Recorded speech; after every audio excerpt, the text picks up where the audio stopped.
I'm Katie Stebbins. I'm the Vice President of Economic Development for the University of Massachusetts. Can you prove that? I have a card. I have a badge. My project manager is here. They gave you a name tag. Huh? They gave me a name tag, so I must be. This is a security conference, right?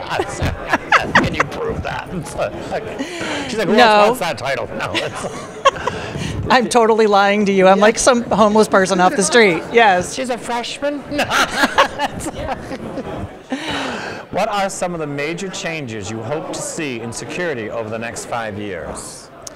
Well, I think, speaking from the University of Massachusetts, I have to selfishly talk about workforce development and students. Absolutely. And so for me, some of the changes I want to see is that we are scaling educational programs faster. We are generating talent for the industry faster. We're also diversifying the kinds of talent we're producing. It might be in our law schools, our business schools, our theater programs, our communications programs, journalism, right? It's everywhere now. It's everywhere, and I think what I'd like to see happening in the future is that it's not seen as a silo, but it's seen as this, horizontal piece that can go under everything, that everybody should have exposure to at some level, and we should be graduating students who understand that.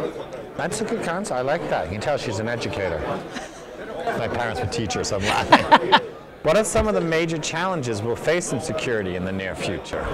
Besides the talent shortage. Yes, which is obvious. It's already happening. Which is already happening. Yes. I'm just on a daily basis watching the connected devices become more connected, becoming more fragile. I'm watching my home become fragile. I'm watching my car become fragile. Nothing about it. People just assume because I'm at home that it's safe, and it's exactly. My kids are bringing connected devices into the house that I can't even keep track of. Where is it coming from? What's it connected to? Exactly. So, for me, we're so comfortable with our new toys that we're not weary enough of them.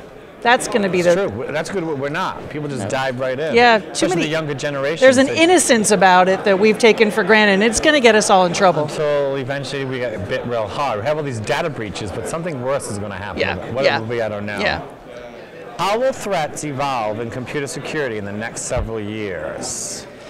It's interesting. I think as we talk about Bitcoin, we talk about some of these, we talk about blockchain, which right now is supposed to be unhackable, but I've talked to a whole number of people who are like, that's crap. I'm in. Yeah, right? Hacking. So, it's going to be this, how do you stay ahead? And at some point, I think about it like viruses that happen in biology.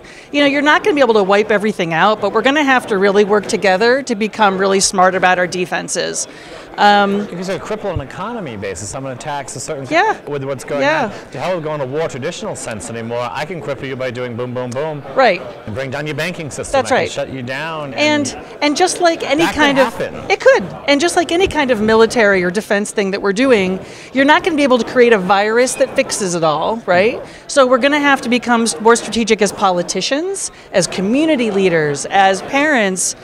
It's just about we're going to have to become more savvy because we can't figure there's going to be some virus vaccine that's going to fix all this, and it's not blockchain. Or someone out there is just fixing it behind the scenes. For all of us, right. Because now we're getting comfortable going, well, everyone's going to blockchain, my money's fine. No, we should still be skeptical. Very skeptical.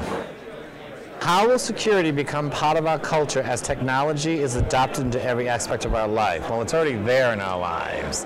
God, it's in everything. Yeah. How it become part? It's in our culture right now. It's like the fabric, right? It's like woven fabric. It's really hard to think about unplugging at this point. It's hard to think about being anywhere where I'm not connected to it. I try to find when you're truly unplugged. It's true. Where do you find that? I'll even say this. I tried to go for just a ride in my car and try and get off the grid. I'm sure 18 cameras caught me and where I was going on my independent drive. Think you're on your independent drive, yes. I wasn't independent. You can find me. And so at this point, even when you think you're not connected, you're connected. I agree.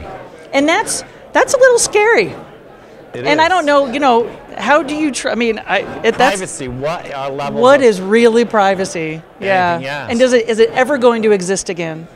I don't think I haven't put an Alexa in my house because I really am afraid it's listening. I really don't trust it. Well, I'm thinking someone's listening. How the hell is this? Somebody's listening to me. And laughing. Nobody's saying, what's going on with this house? No, it's right. true. How does this all work? And you need all that stuff. Yeah, Well, yeah. Last question. Will privacy continue to erode, or will there be champions for our privacy that allow us to maintain it to a certain degree? I think it's gone. Well, so I think as it becomes more ubiquitous and as it engages more people, there's a lot of vendors here who are training HR managers, like cooks, like everybody in an organization on cyber and on security. And as the level of ubiquity of awareness rises, I do think the number of champions coming forward in an advocacy activist way will rise. And we haven't seen a wave of activism yet on privacy, but I do think this is going to be a next evolution of major activism will be around privacy. Yeah, and it's just going to have to touch multiple groups of people. Yeah. So I think we'll see a flip on that.